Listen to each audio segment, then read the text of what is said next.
This is the second part for that chapter 12 and looking at alkane. So we stopped earlier. Now the situation can get a little bit more complex when you have larger alkanes. Those are examples of common alkyl groups. Remember, alkyls are substituents. We start with methyl. Met means one carbon atom. The red dash shows you that it's going to be attached to a longest chain of carbon as a substituent. Second one is ethyl, easy. Now N-propyl, the third one, or N-butyl, the first one, the second line, those are just on a straight chain, just linear. Those are going to be N-propyl, the third one, the first line, N-butyl, because it has 4 carbon atoms on the second line. Then if you look at iso, the last one on the first row, the third one on the second row, isopropyl, prop because there are 3 carbon atoms, they have a V shape. There's CH3 attached to CH and another CH3 attached to CH. Isobutyl, CH3 attached to CH, attached to a CH3, and then you have a CH2. So total you have 4 carbon atoms on that substituent. Secondary butyl is when the carbon number 2 is attached to the main chain. Tertiary butyl is going to be the one in the middle, 1, 2, 3, is going to be the one carbon atom attached to 3 others.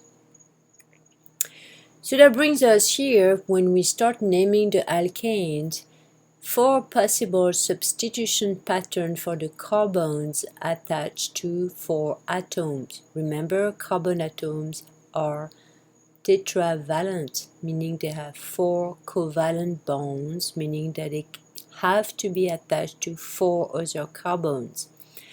Primary carbon atom is a carbon atom with 1 other carbon attached to it. Secondary has 2, tertiary has 3, quaternary has 4. Now this is the most difficult part. I honestly strongly suggest you write down the different steps, 1, 2, 3, 4. Follow the steps. Put them on a sheet next to you when you start naming alkane and any other compound. If you just follow those steps, you will not make any mistakes. My experience, every student who are struggling with naming those organic compounds is always because they miss one of those steps. So just take them one by one, make sure you understand them, and follow those steps. First one, you're going to find the longest continuous chain of carbons. I insist on continuous. Doesn't mean those are in a straight line. Sometimes they are going to be going up and down and up. You have to find what is the longest chain that contains those carbon atoms.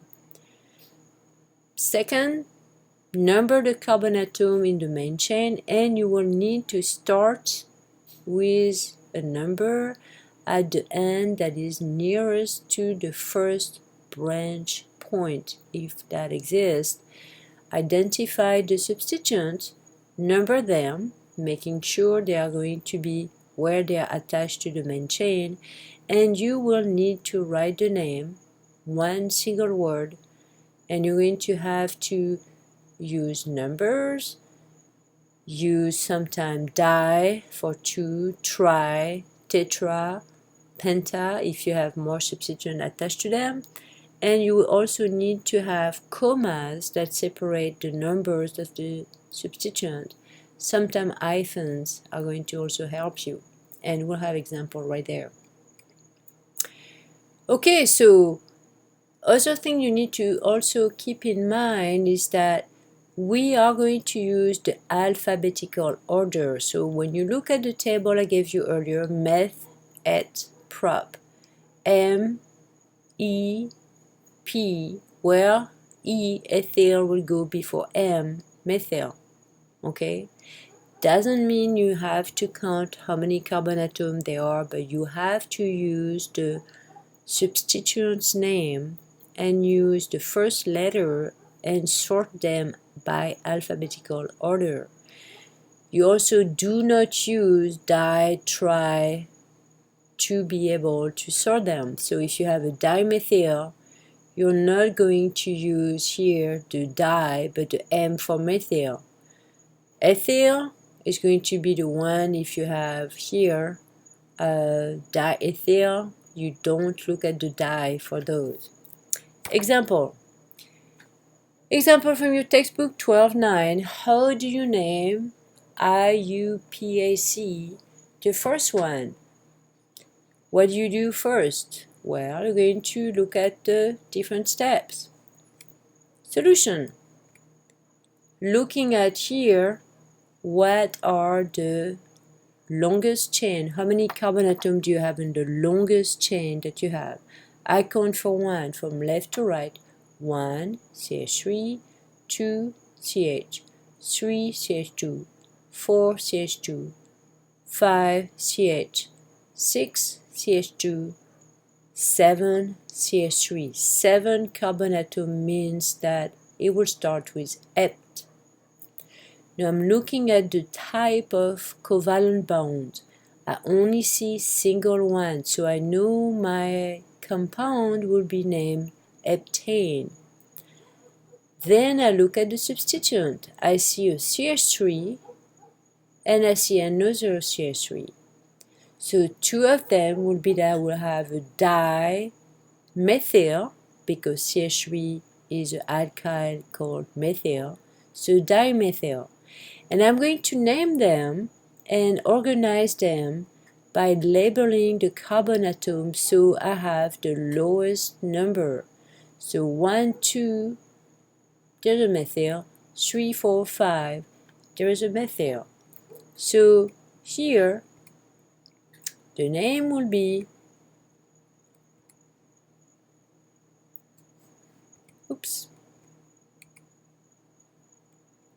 a 2, dash, sorry, a 2,5 dash dimethyl heptane.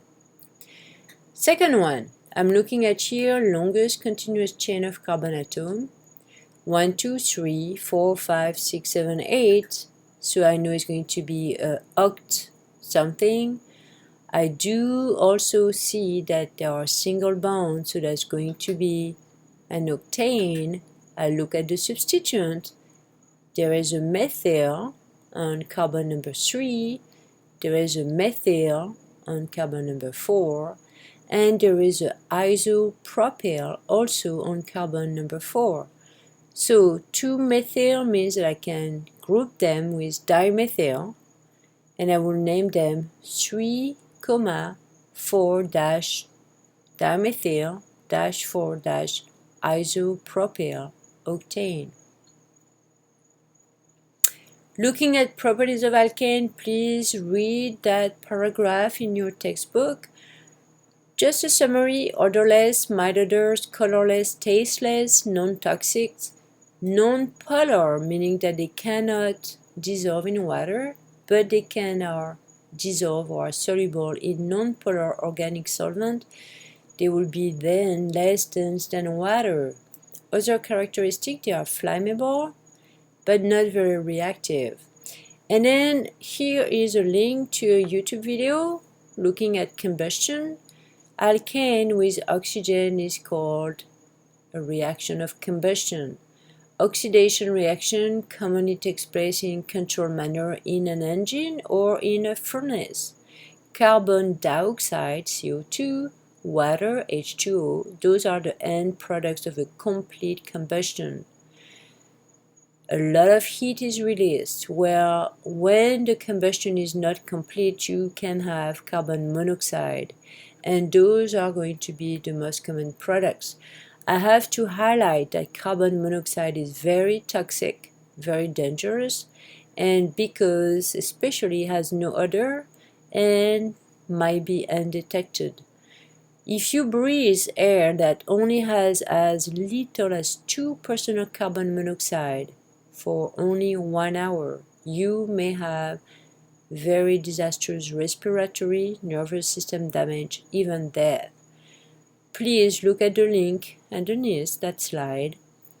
It's very sad.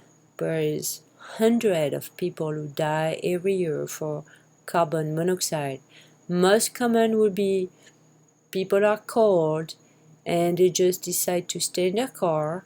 The car is said to be in a very enclosed area with no ventilation, and then carbon monoxide from the exhaust would just poison them until they just die. Other thing I want to say is reaction of alkane. Look at halogenation. Is when you replace a hydrogen from an alkane by a chlorine, bromine, or any other halogen. This is initiated by heat or by light. We use this for a lot of solvents in the industry, and what will happen, every single hydrogen one at a time will be replaced. If you let the reaction go for a long period of time, all of the hydrogen will eventually be replaced with halogen. This is an example. And then I need to just go by cycloalkane. Cyclo means that you have an alkane that has a ring of carbon atom. No, just remember, if you want to close a ring, that means that you're going to have carbon-to-carbon bonds, but you also need to lose 2 hydrogen atoms because you can make it just look like a ring.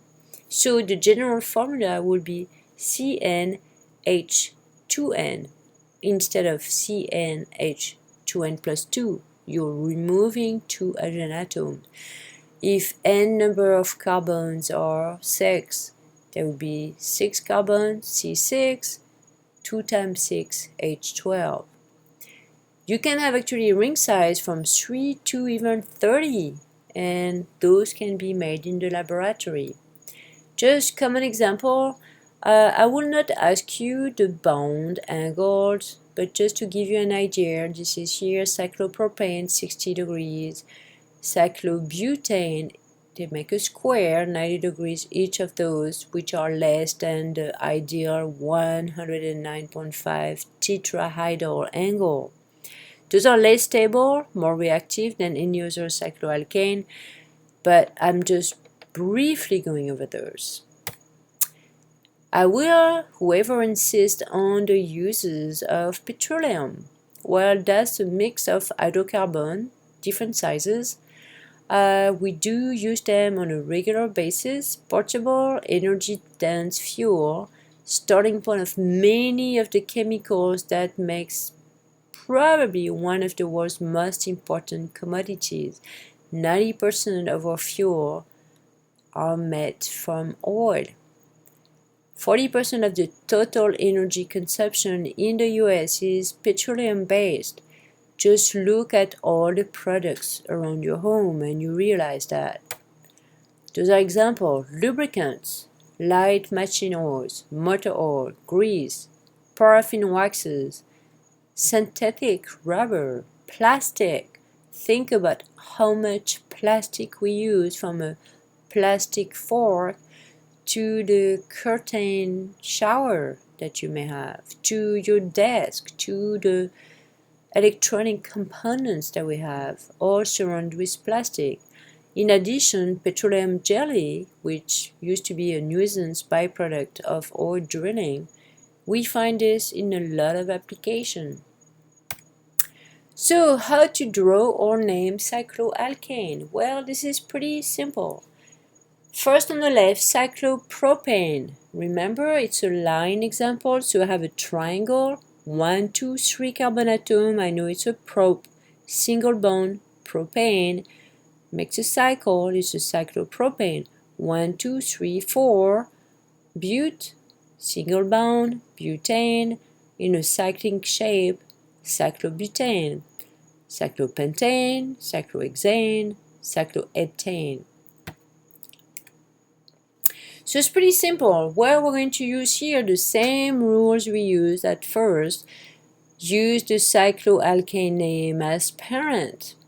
If you only have one substituent on the ring, you don't need to put a number, because by definition this is going to be just the number 1, so you don't need to have any number offered. You also need to look at the substituent. and you will still use the same rule using alphabetical priority and go around the ring in the direction that gives the second substituent the lowest possible number. Just some example right here. Parent chain. First one on the left. 1, 2, 3, 4, 5. 5 carbon atom, it's a pent. Single bond, pentane. On a cycle, cyclopentane. Substituent, I see a CH3, that's a methyl, so the name is methyl cyclopentane. Second one, I have here 1, 2, 3, 4 bute, single bond, butane. But I see here that I have 1, 2, 3 propyl, cycloprotyl, that is on carbon number 2, not 1, 2, 3. I take the lowest number, so it's a 2-cyclopropyl butane. Looking at those here, example again, 1, 2, 3, 4, 5, 6, X single bond, hexane, in a cycle, cyclohexane. Look at the substituent, 2 methyl, which are going to be di, meaning 2 methyl. Position, I can either position them 1, 2, 3, so 1, 3 dash dimethyl cyclohexane. Why not a 1, 2, 3, 4, 5? Well, because 1 plus 3 equals 4, 1 plus 5 equals 6, I need to choose the lowest number. So that's the example and the definition on the left. Same thing on the bottom. I have here how many carbon atoms? 1, 2, 3, 4, 5, 6 in a ringo cyclohexane. 1, 2, 3 methyl, so that'll be a trimethyl. And how do I position them? Well, I need to number those substituents according to the lowest number I can get. So if I put methyl 1, methyl 2, methyl 4, 1 plus 2 plus 4 equals 7.